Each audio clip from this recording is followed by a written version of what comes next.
Hello, I'm Sean Sung-won Park.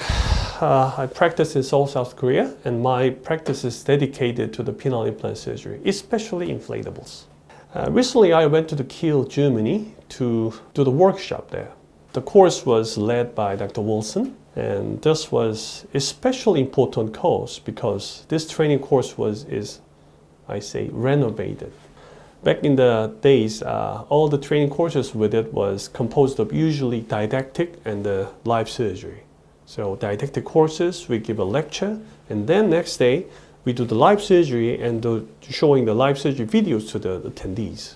But Dr. Wilson renovated the course. So what he did was, all throughout the 6 hours, he jammed in all the surgical videos he could get throughout his 50 years of experiences. He knows what's important. He knows what is not.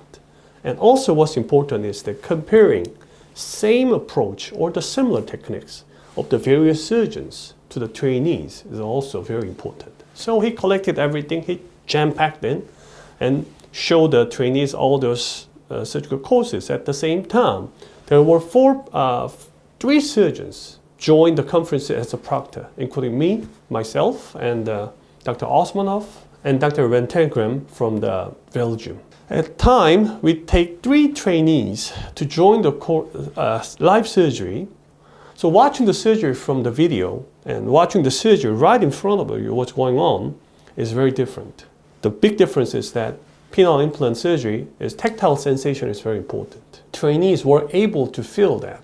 While when they go back to the conference room, those amazing videos from Dr. Wilson will keep playing on. So Dr. Wilson renovated the course because we all know to make training courses like this is very difficult.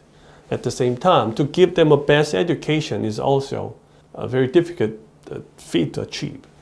But judging from the attendees' responses, it was a huge success. Almost all of them told us they never knew that there are so many different techniques like this. All those responses were just amazing. So I wish that I could do the similar courses in Korea or in Asian Pacifics. As overall, it's a great trip, and as a surgeon and as a penile implant guy, it's always a wonderful experience to join the surgeries in other countries.